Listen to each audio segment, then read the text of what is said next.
Halo teman-teman semua, halo teman-teman Lumbung Pustaka. Berjumpa lagi. Pada kali ini kita akan melakukan pembahasan atau membahas soal-soal tryout tentang pengamalan Pancasila. Tryout yang kedua ada 15 soal. Itu ada motor lewat ya, nunggu dia lewat dulu. Nah, tryout kedua ada 15 soal.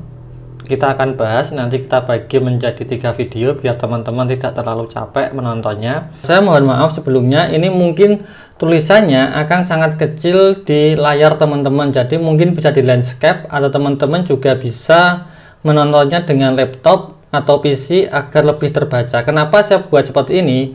Karena harapan saya kita bisa membandingkan nilai-nilainya sehingga tidak ada opini, tidak ada pendapat ya, tidak ada pendapat yang berbeda-beda terlalu banyak. Harapannya kita bisa sama-sama berpegang pada sumber yang sama, yaitu butir-butir Pancasila. Bukan hanya sekedar teori-teori saya saja, tapi benar-benar ada sumbernya gitu ya teman-teman. Kita coba baca bareng-bareng. Coba kita baca. Sepak bola adalah olahraga yang sangat banyak penikmatnya. Oke, ini pengawal saja. Ini pengantar saja ya. Generasi muda dari usia SMP sampai yang sudah berkeluarga menjadi satu di lapangan. Mirisnya, ketika pertandingan berakhir, pihak yang kecewa sering melakukan tindakan anarkis, seperti membakar gawang, merusak kendaraan warga, dan juga merusak fasilitas umum. Tindakan tersebut bertentangan dengan sila keberapa? Jadi yang disoroti dari soal ini adalah apa? Pertama, dia membakar gawang, ya kan? Ini yang disoroti tentang membakar gawang. Kedua, merusak kendaraan warga, ya enggak? Dan yang terakhir, dia merusak fasilitas umum, ya misal halte, ya misal jembatan diorek-orek, dicoret-coret, gitu-gitu ya. Kita paham sekarang yang diminta dari soal adalah tindakan yang membakar gawang, merusak kendaraan, merusak fasilitas umum itu adalah penyimpangan dari sila keberapa, kan gitu ya teman-teman. Oke, sekarang kita cross check. Dari pilihan yang paling banyak itu ada di sila kedua, ada di sila kelima, sehingga saya memunculkan di sini adalah sila kedua, di sini adalah sila kelima. Oke, coba kita baca pelan-pelan teman-teman sambil menghafalkan dan juga sambil memahami. Ini kalau kita ulangi sampai 15 kali, saya yakin teman-teman akan semakin paham dengan butir-butir ini. Jadi saya jelaskan pelan-pelan, teman-teman sambil meresapi. Oke, coba kita cek. Sila kedua, poin pertama misal, mengakui dan memperlakukan manusia sesuai dengan harkat dan martabatnya dengan makhluk Tuhan yang Maha Esa. Masuk nggak teman-teman? Dengan membakar gawang, merusak kendaraan, merusak fasilitas umum. Tidak masuk ya teman-teman. Ini akan masuk kepada sila kedua, poin pertama, ketika narasinya saya rubah. Misal gini, mirisnya ketika pertandingan berakhir terjadi perkelahian dan ada warga atau supporter yang dianiaya. Aniaya sampai meninggal misal. Maka ini akan masuk kepada sila kedua, poin pertama. Karena dia menghilangkan nyawa seseorang, menghilangkan hak dia untuk hidup, hak dasar manusia. Oke.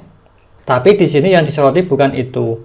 Yang kedua, mengakui persamaan derajat, persamaan hak dan kewajiban asasi setiap manusia tanpa membeda-bedakan suku, keturunan, agama, kepercayaan, jenis kelamin, kedudukan sosial, warna kulit dan sebagainya.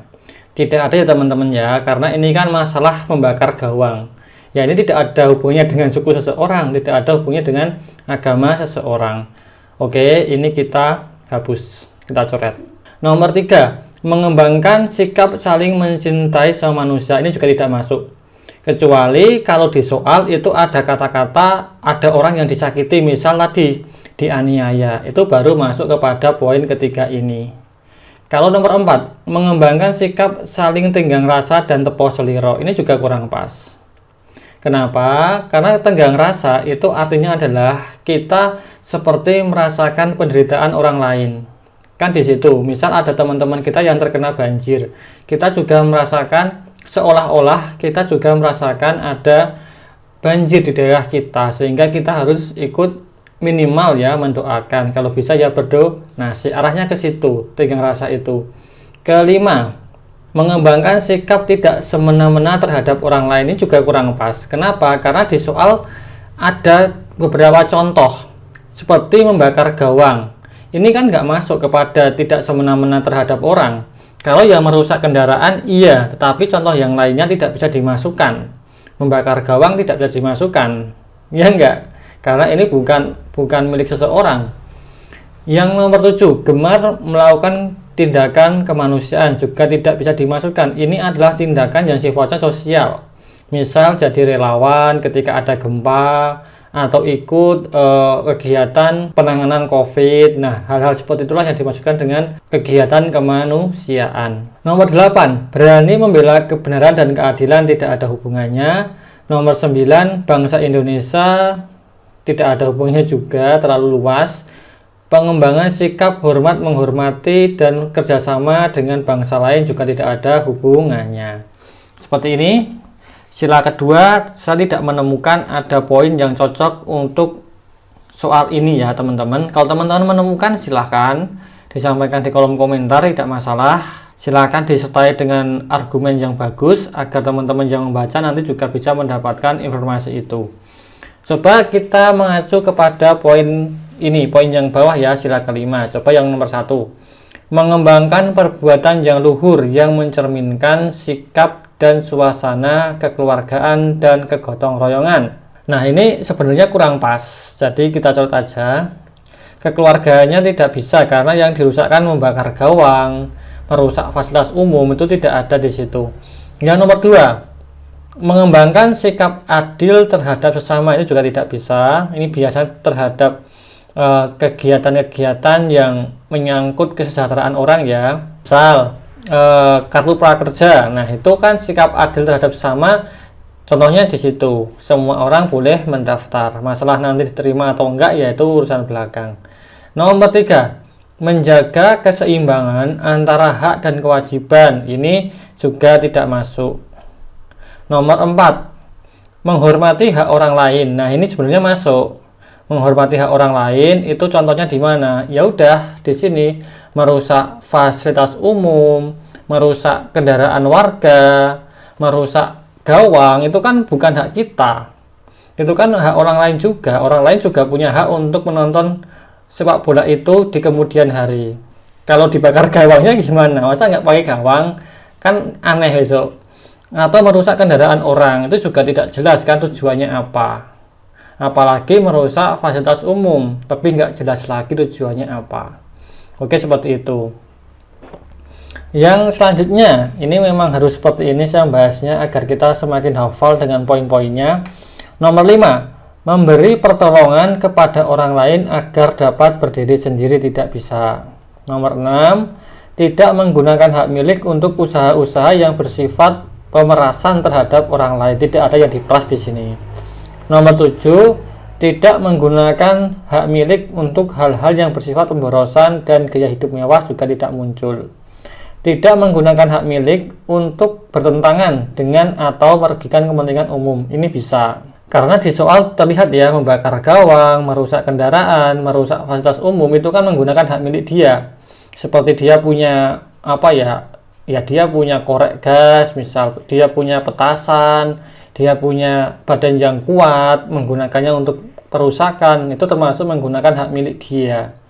Yang nomor 9, suka bekerja keras tidak masuk. Nomor 10, suka menghargai hasil karya orang lain yang bermanfaat juga tidak masuk. Di sini ada 2 poin yang bisa kita soroti sebagai dasar untuk memilih sila kelima. Oke, saya mengambil sila kelima. Bagi teman-teman yang mengambil sila keempat dan juga sila ketiga, boleh silahkan dimasukkan sarannya di kolom komentar, biar teman-teman yang lain bisa menanggapi. Ya minimal bisa membacanya sebagai tambahan referensi. Oke, kita lanjut lagi. Soal kedua, mungkin kita bahas 3 soal saja karena kok saya lihat terlalu panjang. Nanti teman-teman yang tidak bukan tidak kuat tapi jenuh gitu ya. Coba kita bahas yang ini ya. Anda memiliki grup media sosial keluarga besar. Beberapa bulan lalu, saat pelaksanaan pilkada, terjadi perdebatan di grup keluarga Anda gara-gara perbedaan yang didukung. Parahnya lagi, beberapa anggota keluarga Anda memilih keluar grup karena tidak tahan dengan perdebatan itu. Jadi ada yang keluar karena tidak tahan dengan perdebatan yang ada ya. Ini sering ya, teman-teman pasti juga mengalami hal ini ya. Sekarang Anda sedang mencoba membujuk anggota keluarga itu agar mau masuk ke grup lagi. Tindakan Anda adalah pengamalan sila keberapa gitu ya. Oke, ini jawaban yang benar adalah sila ketiga, dan yang paling banyak kedua sila keempat. Sekarang saya berikan kode dulu. Ini kode untuk sila ketiga, ini untuk sila keempat. Kita cek dari sila keempat dulu ya teman-teman. Coba sila kedua dan sila kelima tidak saya bahas karena nanti waktunya akan sangat panjang ya teman-teman. Jadi teman-teman boleh melakukan sanggah atau beropini di kolom komentar. Oke, coba kita cek di sila keempat. Yang poin pertama, sebagai warga negara dan warga masyarakat, setiap manusia Indonesia mempunyai kedudukan dan kewajiban yang sama. Teman-teman harus bisa membedakan hak dan kewajiban di sila keempat dengan di sila kedua. Ingat, sila keempat itu temanya adalah apa? Demokrasi. Setuju nggak teman-teman? Setuju. Kalau sila keempat ini diturunkan, dia turun kemana? Dia akan turun kepada undang-undang tentang pemilu. Sedangkan sila kedua, kalau diturunkan, dia akan turun kepada undang-undang tentang HAM. Sangat beda jauh antara pengertian dari sila keempat dengan sila kedua, meskipun sama-sama menjunjung hak dan juga kewajiban warga negara. Ini pentingnya teman-teman untuk mengurutkan gitu ya, mengurutkan. Di Undang-Undang Pemilu itu yang dimaksud dengan ini ya, mempunyai kedudukan, hak dan kewajiban yang sama dalam hal apa teman-teman? Dalam hal dipilih dan juga memilih dan juga menjadi menjadi yang namanya perwakilan rakyat. Contoh, dipilih, teman-teman punya hak yang sama untuk mencalonkan diri menjadi misal anggota DPR. Nah, itu dipilih. Teman-teman punya hak yang sama. Teman-teman juga punya hak sama dalam memilih siapa? Memilih anggota DPR contohnya. Sama. Yang terakhir menjadi, teman-teman juga punya hak yang sama untuk menjadi anggota DPR. Artinya, ketika teman-teman sudah menang nih pemilihan, teman-teman punya hak yang sama menjadi, tidak boleh dijegal di sana. Ada nggak penjegalan seperti itu? Banyak. Itu nggak perlu saya bahas di sini, tapi ada seperti itu. Sedangkan di HAM, di sila kedua yang diminta tentang menghormati hak orang lain itu adalah hak-hak dasar manusia. Contohnya apa? Hak untuk hidup. Nah, kita tidak boleh membunuh orang karena itu hak dia. Kita tidak boleh misal merampas hak dia untuk mendapatkan pendidikan. Ini hak dasar orang soalnya. Hak orang untuk bekerja. Kita tidak boleh menyuruh orang untuk menjadi pengangguran.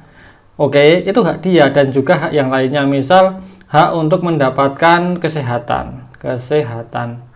Ya, kita nggak boleh melarang orang untuk berobat ke rumah sakit pemerintah karena itu hak dia. Jadi perbedaan menghormati hak orang lain di sila keempat dengan di sila kedua itu sangat jauh sekali. Oke, di sini yang dimaksud itu adalah seperti itu: hak untuk dipilih, hak untuk memilih, hak untuk menjadi, seperti itu.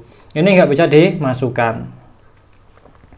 Kedua, tidak boleh memaksakan kehendak kepada orang lain. Ini tidak masuk ya. Di sini tidak ada yang memaksakan kehendak, hanya saja ada orang yang tidak betah dengan pembahasan di grup, akhirnya dia memilih untuk keluar. Dan ada orang yang ibaratnya, ayolah masuk lagi, nggak apa-apa.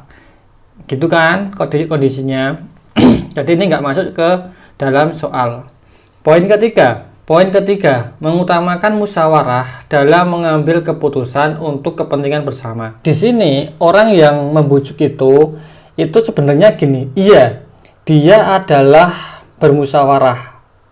Tetapi musyawarahnya itu sifatnya tidak bisa disamakan dengan yang di poin ketiga yang sama dengan poin keempat. Tidak bisa. Gimana ya menjelaskannya?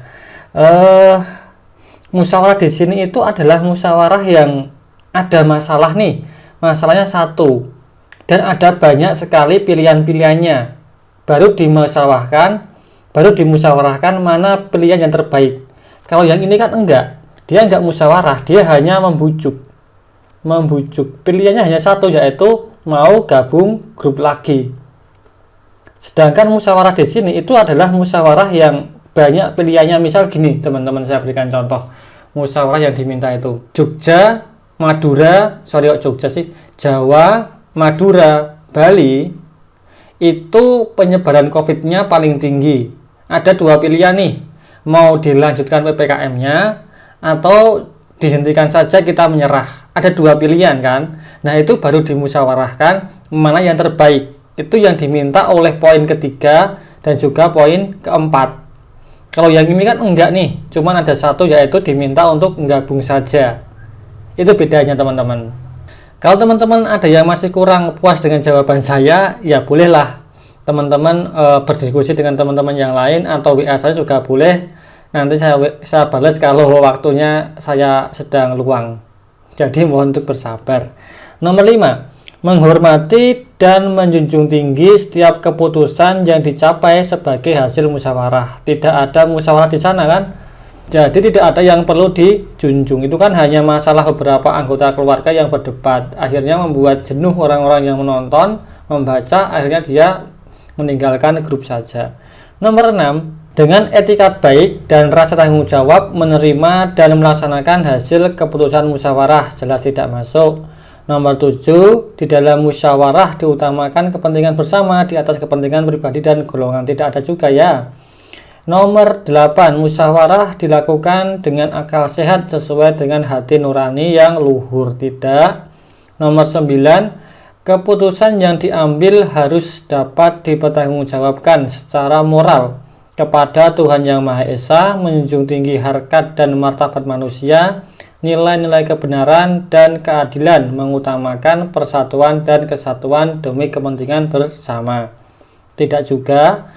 Nomor 10, memberikan kepercayaan kepada wakil-wakil yang dipercayai untuk melaksanakan permusyawaratan, tidak bisa juga.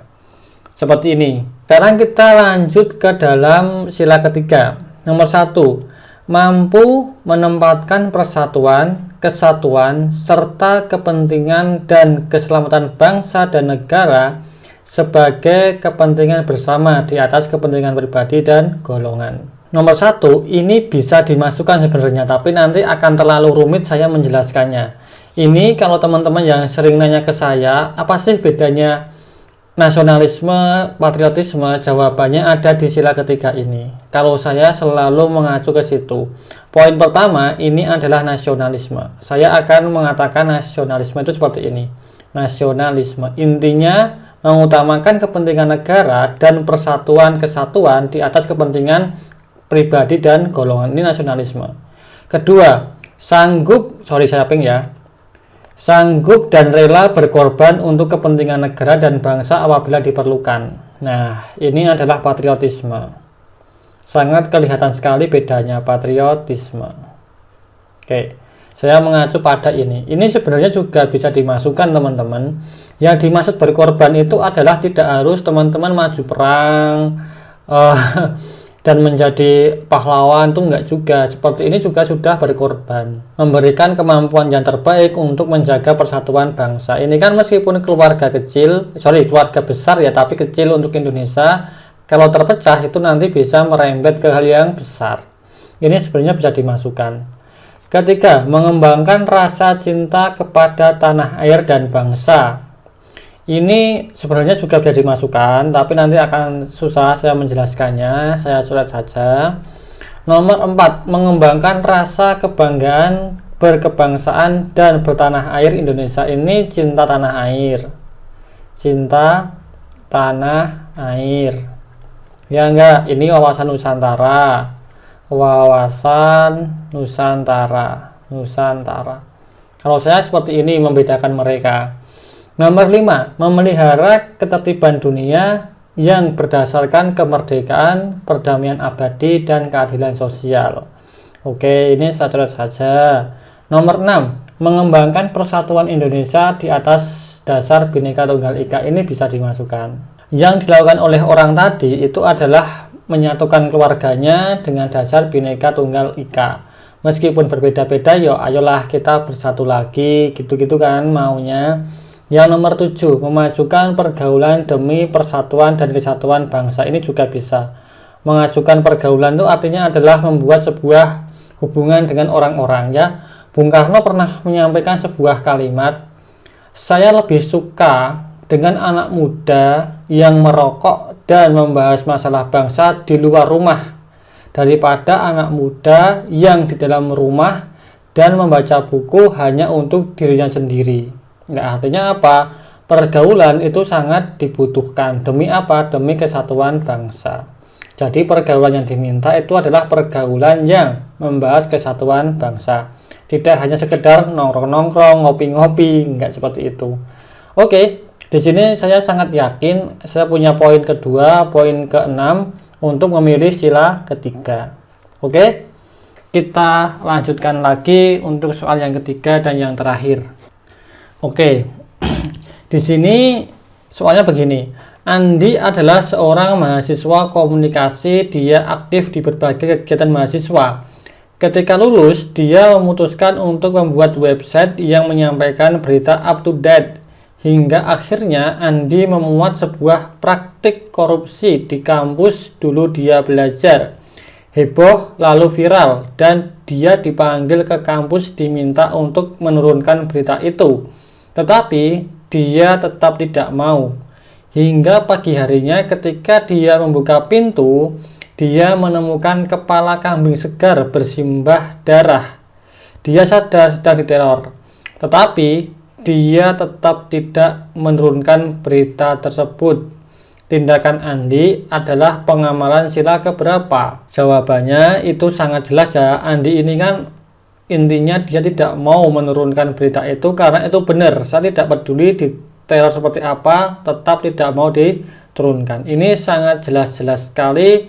Sila kedua yaitu nomor 8, berani membela kebenaran dan keadilan. Ya, meskipun yang dia serang itu adalah kampus dia sendiri, tetapi ya dia berjalan di atas kebenaran, maka dia harus dilakukan. Maka itu harus dilakukan seperti itu. Sedangkan di sila kelima itu saya tidak menemukan. Misal di poin pertama, mengembangkan perbuatan yang luhur yang mencerminkan sikap dan suasana kekeluargaan dan kegotong royongan. Tidak ada ya teman-teman. Kekeluarganya di mana? Wong dia dikirimi kepala kambing, ya nggak bisa. Nomor 2, mengembangkan sikap adil terhadap sesama. Adil yang diminta di sila kelima itu tentang keadilan sosial. Jadi misal semua terkena dampak corona nih, ya keadilannya harus sama. Yang bekerja diberikan subsidi gaji, yang nggak bekerja diberikan subsidi berupa sembako. Nah, itulah yang diminta di sila kelima. Nomor 3, menjaga keseimbangan antara hak dan kewajiban. Ini tidak masuk lagi. Kenapa? Karena ya itu bukan kewajiban si Andi sebenarnya untuk mempertahankan berita itu. Dia boleh saja punya hak untuk menurunkannya, tapi dia nggak mau, kan gitu. Yang 4, menghormati hak orang lain, jelas tidak masuk. Nomor 5, suka memberi pertolongan kepada orang lain agar dapat berdiri sendiri, tidak masuk juga. Nomor 6, tidak menggunakan hak milik untuk usaha-usaha yang bersifat pemerasan terhadap orang lain, tidak ada yang diperas di sini. Nomor 7, tidak menggunakan hak milik untuk hal-hal yang bersifat pemborosan, tidak ada yang pemborosan. Nomor 8, tidak menggunakan hak milik untuk bertentangan dengan atau merugikan kepentingan umum, tidak ada yang dirugikan karena demi kebaikan, demi pemberantasan korupsi. Suka bekerja keras, iya dia suka bekerja keras, tapi lebih kepada komitmen dia yang lebih diutamakan di sini ya teman-teman. Ini juga kurang pas. Nomor 10, suka menghargai hasil karya orang lain, jelas tidak masuk. Jadi di sini saya akan berpegang kepada poin ke-8 di sila kedua. Ini sangat jelas sekali untuk mempertahankan jawaban yang ini ya teman-teman. Ada 374 orang yang sama dengan kuncinya. Teman-teman yang lain kalau merasa kurang puas silahkan jawab di kolom komentar. Demikian untuk soal kali ini, saya kira cukup. Demikian untuk video kali ini, sampai jumpa lagi teman-teman, see you.